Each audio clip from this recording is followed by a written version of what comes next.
2 hours ago, Kyle arrived at the bar. Hey, what's everyone drinking? 30 minutes ago, Kyle got his friends another round of drinks. Cheers! 5 minutes ago, Kyle decided to drive home drunk. A minute ago, a law enforcement officer pulled up behind Kyle. Sir, have you been drinking tonight? A chain of events that began 2 hours ago is about to change Kyle's whole world. Drive sober or get pulled over. Paid for by NHTSA. At Capella University, learning the right skills could make a difference. That's why our business programs teach you relevant skills you can take from the course room to the workplace. A different future is closer than you think with Capella University. Learn more at capella.edu. This is a real good story about Bronx and his dad, Ryan, real United Airlines customers. We were returning home, and one of the flight attendants asked Bronx if he wanted to see the flight deck and meet Captain Andrew. I got to sit in the driver's seat. I grew up in an aviation family, and seeing Bronx kind of reminded me of myself when I was that age. That's Andrew, a real United pilot. These small interactions can shape a kid's future. It felt like I was the captain. Allowing my son to see the flight deck will stick with us forever. That's how good leads the way.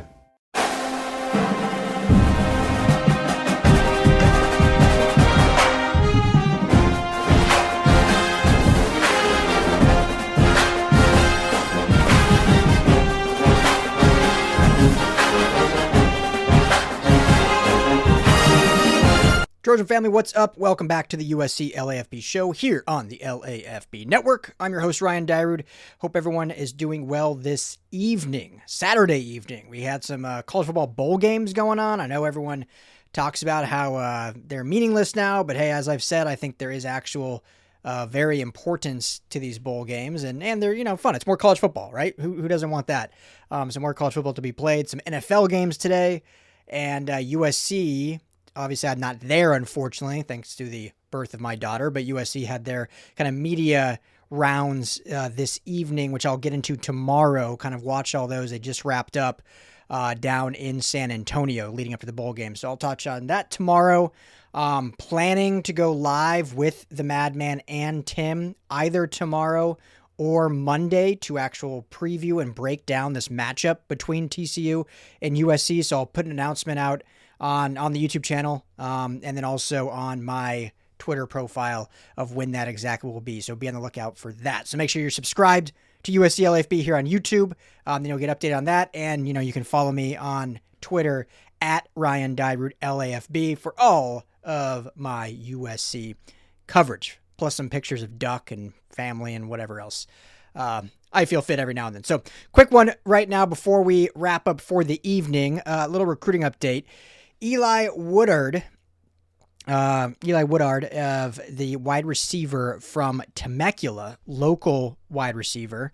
He is currently the 71st ranked wide receiver on Rivals industry rankings, 3-star, 6 foot, 180 pounds, track athlete as well. So certainly has some of that speed that we've seen from other kids in recent classes. Really, it's right now between, well, I should say it like this. For him, it is USC and, he released, I believe, a top 5, but it's really USC and Missouri right now are the top 2 schools in the top running for Eli Woodard. So, so obviously he lives in Temecula, lives in SoCal, USC, the hometown school, but he's originally from Missouri, and so that's why University of Missouri, obviously close to his heart. He's visited there. I think it's the only other school he's really officially visited, or maybe it was unofficially, but visited kind of during the cycle so far, and that went well. So kind of a 2-horse race. Other schools involved: Oregon, seemingly always, Arizona State, Utah, which we'll see if that changes now with the coaching change a little bit there, and Washington. So a lot of West Coast, outside of, other than Missouri, it's all West Coast, but USC I think would be the front runner, or not just would be, is the front runner right now. And as he told Rivals earlier, had a conversation with Greg Biggins, the great Greg Biggins, who his account I think was hacked on X. So if you need to follow the new Greg Biggins account, if you're over there on that platform. But he said to Greg, I have a great relationship with Coach Chad Savage. We talk all the time, and he's not just a great coach, but a great guy, and I'm really comfortable with him. USC is close to home, and I've been there more than any other program. They develop receivers really well, so there's a lot to like about them. And yeah, in regards to Missouri, he says, it's actually my hometown team. I'm originally from Missouri, and I really like their program a lot. I visited for a game this past season and had a great time. I love the offense and how well I would fit in, and the coaches are really making me a priority, so I'm going to for sure take an official trip there. He also had game day visits to ASU and the aforementioned Oregon. And then he was at a game day visit for USC. He was at the Michigan game along with, 60 other recruits or so, what that was, and what a monumental recruiting weekend that was for USC. So, yeah, I think USC will be the team to beat, but I think Missouri certainly is a real player in this. And depending how the roster shakes out for USC, we'll see how seriously they continue to contend for this. So just wanted to note, Chad Savage offered Woodard back when he was back at Colorado State back in January, or was it right? It was around the time he was either still at Colorado State or leaving. It was right in that exact time frame. So it may have actually been Colorado State offering right after he left, but he had maybe already been doing some of the recruiting and maybe told the staff, hey, I've been, building a relationship with this kid, like certainly should get offered. But he got offered by Colorado State beginning of the year. Savage, I think, was actually hired in December, if I'm not mistaken, or leading up to the bowl game. Timeline's all. It's been a year now. Crazy how fast time goes.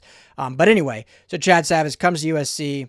They offer Woodard in June of this past summer. And so kind of a newer offer in a way, but certainly had seen enough from the Temecula product on tape. And obviously now he had his junior season going into his senior year. So I know a lot of people will say, man, another receiver, a 3-star, 71st ranking, like talk to me about defensive linemen and the trenches, which trust me, we will get to a lot of that as those offers start to stack up. So I'll be the first to tell you when there's like big conversations with D tackles. I know that's probably the priority number one, D tackles, linebackers, and then always offensive linemen. But you're still probably going to take 2 receivers in this class, even with it being a small class. I wouldn't think any more than 2. Could only be 1. I know Quentin Hale is kind of like the guy they're going after as like the premier receiver, local kid also from Cathedral. I talked about him last week.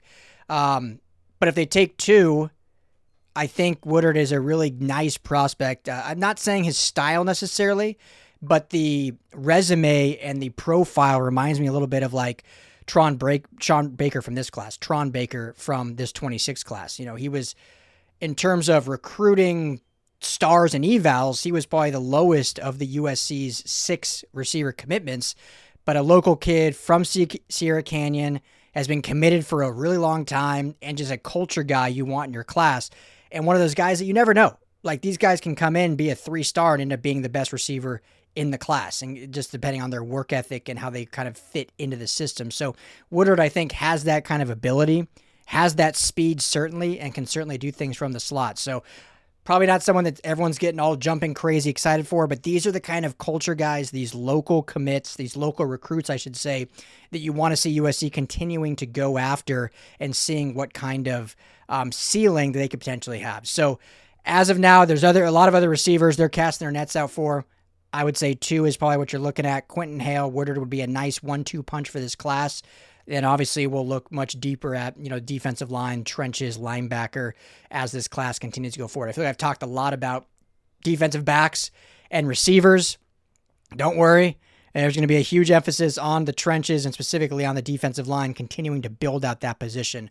But just wanted to give you the update here on this so far. So there it is. Quick, short, sweet, easy. Let me know your thoughts in the comments.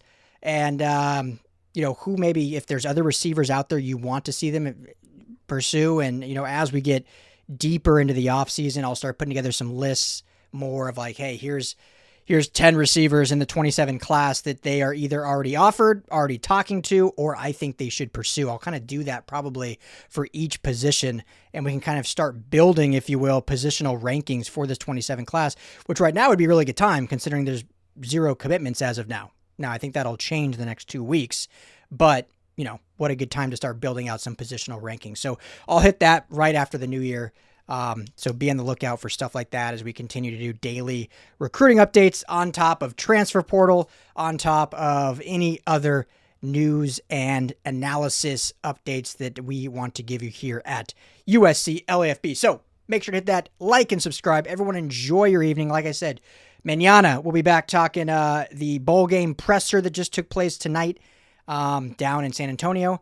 And then likely tomorrow night or Monday night, I'm going to join Tim and hopefully the Madman, and we'll go live call-in show style previewing TCU USC last game of the 2025 season. So appreciate you all.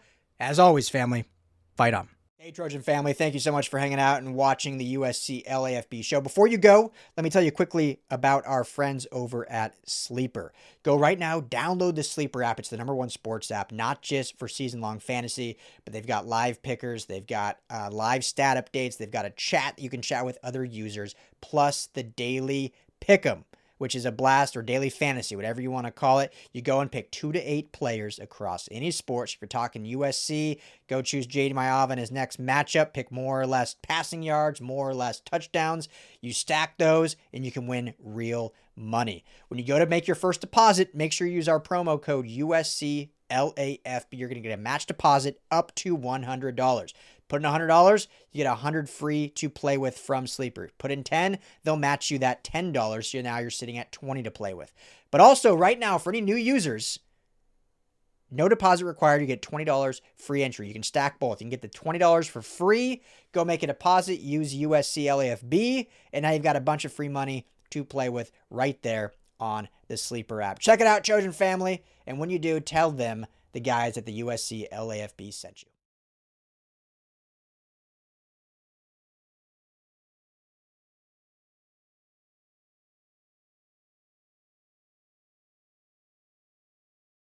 Hi, I'm Andy Staples from Andy and Ari on 3, and another 5-star quarterback just entered the transfer portal. That's what college football is now, a nonstop adventure, and we cover it every day at Andy and Ari on 3, whether it's the transfer portal, the college football playoff, the coaching carousel, you name it, and guess what? It doesn't stop even when the season ends. So join us every day, Monday through Friday. New episodes drop at 3 p.m. wherever you get your podcasts. Happy holidays. Want to give your host a gift? Consider subscribing, rating, and reviewing the show this holiday season. It really helps the show grow. From all of us at Believe, have a Merry Christmas, everyone, and a happy holiday. If you like the show, please take a moment to rate, review, and subscribe. It really does help the show to grow. Thank you for listening.